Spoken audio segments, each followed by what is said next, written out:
Hey everybody, and welcome to this episode of Underground Video Network's Behind the Counter. This episode we're dedicating to one of my favorite shows and its return, Doctor Who. Hey everybody, and welcome back. Thanks for joining us. We are Underground Video Network. This is Behind the Counter. I'm Michael Boroff. I'm Richard Carajan. Hey, we are dedicating this entire episode to one of my favorite shows of all time. We did an episode here recently where we're talking about the new fall shows, but we're like, no, this one gets its own because I will just go on about it. I am, of course, talking about Doctor Who. It launched in the fall. It launched in the fall. We didn't have to wait until Christmas. For some of you watching, you don't understand how important that is. For Doctor Who fans, you're less like, I know, I didn't have to wait until Christmas night. But I think that they really wanted to get a jump on it because not only did we get a new season of Doctor Who, it was the much looked forward to new Doctor. Right. Which has everyone excited because not only is it the anticipation of seeing a new Doctor, which we, Doctor Who fans go through every few years, so it's like, oh, I love this Doctor, I don't want another Doctor. It's that person. Oh, they're gonna suck. And a week later, oh, I love that one. It's just a cycle. But this time was different. Oh, it was totally different. It was totally different because this was the first time in the show's 50-plus year run that we got a woman Doctor. Jodie Whittaker. When it was announced, if you get a chance to, go on YouTube and watch the reaction videos. It was so great. There were so many people that you just saw their jaws drop, and so many. It was so touching to see so many young girls get super excited. I remember the one who was like, "I get cosplay her." I was very excited. That being said, there is always the nervousness. Oh yeah. We got it with Tennant. We got it with Smith. We got it Capaldi, was Capaldi because he was older. We heard the same thing every time. It was like when we went from Tennant to Matt Smith, it was like, oh, he's too young, he's a child. And then when it went from Smith to Capaldi, it was, oh, he's too old. Oh no. So this time it was very different because it was going over to a woman. So there. Even just ignoring that, just the transition was going to be nervous enough, Yeah. Then add on top of that it was a huge shift to the status quo, but... And they left us hanging with the TARDIS blowing up or something, too. Yeah. I was nervous about the TARDIS. Yeah, completely gone. We just saw her falling out of it. And we're, as of right now, we're 2 episodes in, which Right. I think is a good place to recap because of the way that the second episode ended. The first episode shows us the Doctor literally crash landing to Earth. Right. And we got our first real introduction to Jodie as a Doctor. And I'm going to be completely honest, I really did love her. I really did. I thought she brought exuberance and enthusiasm. It reminded me very much of the quirky David Tennant years, where he was just all over. And it was her reaction to being changed. Yeah. Like one of the great lines is, why do you keep calling me madam? Well, you're a woman. He's like, oh, is that... it was the idea that this was, new to her, too. I think it worked. I did, too. And she's got some masculine... moves to her, at the first part. So I think it's going to take time. I love it how that she's doing that, the character, being the character, because you was a male character for so long, Yeah. So this is cool. I thought, I did like there was so much about the episode I liked, but I like the subtle drops to it, like in the scene where spoilers, people, come on, we're 2 episodes in, where she jumped from the one crane to the other crane, and her comment was, I definitely remember my legs being longer.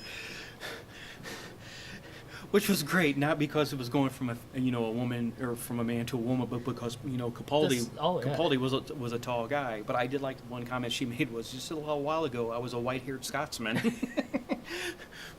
I will say that to be fair, one of the complaints that we heard about that I've read was the episode itself wasn't strong. I got to agree a little bit. It was a great introduction to the companions. Right. But the thing that I heard the most about, the reference that I heard the most about was, oh, it's an episode of it's Predator.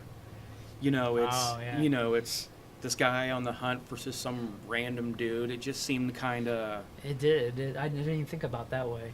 yeah, it just seemed kind of, random. It's just, this creature comes down and it picks that guy and she happens to be there and it. Yeah, and I caught on to the Hitchhiker Guide's principles. Oh, you know? yeah. So Yeah. Definitely, whoever was in charge of writing the dialogue was a big Hitchhiker's Guide to the Galaxy fan. So it's British, so Yeah. Oh, you can't do, the BBC can't do anything without referring to its past or bringing in bringing in actors from other shows and everything. Like I said, by the second episode though, it was becoming more solid. Yes. And the pacing was a lot better.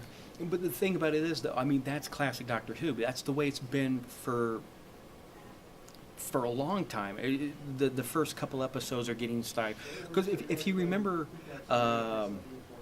when David Tennant first arrived, we didn't see much of him until the very end of the episode. It was mostly, Rose and her mom and Mickey. We didn't see him until, at the very end when he finally wakes up, so it's, Yeah. And At least she didn't walk out and get shot right away. oh, American reference there. yeah. Oh my god. Yeah, but I really did like her. The idea that she built her own sonic screwdriver. Oh yeah. Which people remembered. It was the one thing people kept asking me is how did she do that with Earth, on Earth and blah blah blah. Well, she had access to some alien technology. She used the bits and pieces from the toothy guys, the toothy guys craft, but It could be possible. it's the Doctor. But I very much enjoyed her. I enjoyed her relationship with her companions, which is another thing. People were like, it's the first time in a long time we've seen the Doctor with more Multiple, than multiple companions. And the diversity of them. I like the old guy. I like Graham.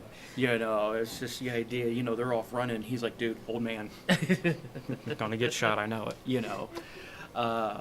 But the one thing that the first episode did lack was the TARDIS. Yeah. And that's where we lead up to the second episode because it's not where it's supposed to be. it's not where it's supposed to be. Actually, the entire world wasn't supposed where it was supposed to be. But we got to see, the Doctor and her new companions on a completely alien world, Right. which was, completely new for them. The story I thought was pretty good. It was basically the cannibal run in space. That was cool when they crashed and the other one went right above. That was There cool. were some social facts, for Yeah. TV. But we did the whole focus of that episode was there was a race to the Ghost Monument, which turns out to be the TARDIS, and They did some changes. they did some changes. It was one of those things I had to explain to a friend of mine. Was it's like, well, I understand the inside. It was like a newer fan. It's like, Right. I understand the changes to the inside, but why did the outside look different? And I was like, well, it looked different because. It's the reflection thing, right? Yeah, well, what it is it was modeled after, an old British police box. They had different styles. Right. They had different styles. Every TARDIS that you've ever seen throughout the history of the show is a representation of a police box. Right. Just subtle changes, like the changes in sizes. Because I remember in an episode, I think it was with William Hurt, the War Doctor. It's like, oh, it's bigger, and it changes. So we got to see a kind of a harken back to the more older style Right. police box. But we did get to see, and I love that part where the TARDIS is kind of shifting and she's like, come to daddy. I mean, mommy. You know, that was, you know, I like that. 'Cause like you'd said, Yeah. she's still getting used to it too. Right.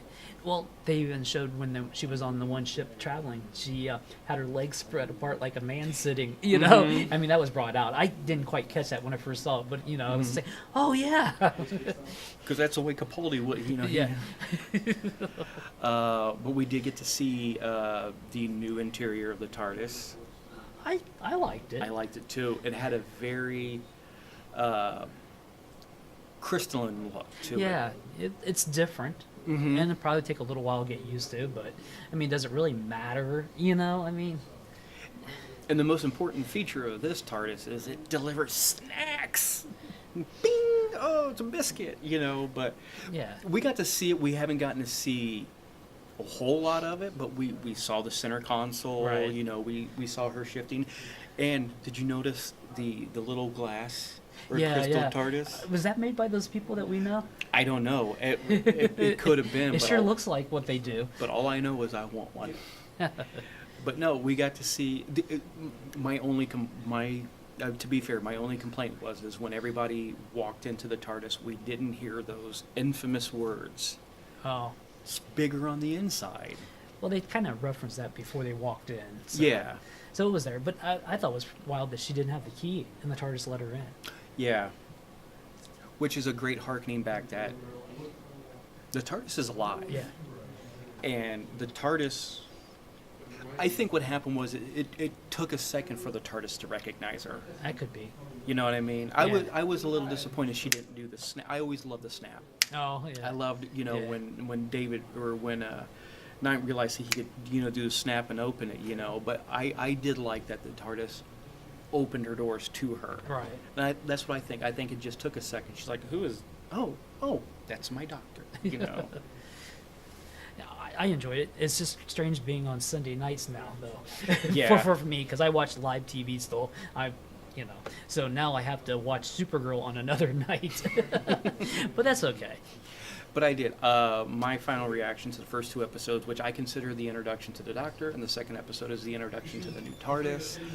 I liked it very much, and I am very looking forward to more episodes to see where it's going to go. They've already done kind of like what they've done in the past, especially with Matt Smith, where in the second episode, where they kind of the big blankety creatures or whatever, you know, are reading her mind, you know, a little foreshadowing that something's on the horizon. Yeah. So I think this is going to be a solid season. So do I. But we would love to hear your opinion. And Richard, where could they tell us their opinion at? Right now, undergroundvideonetwork.com is the main hub where you can find all old episodes.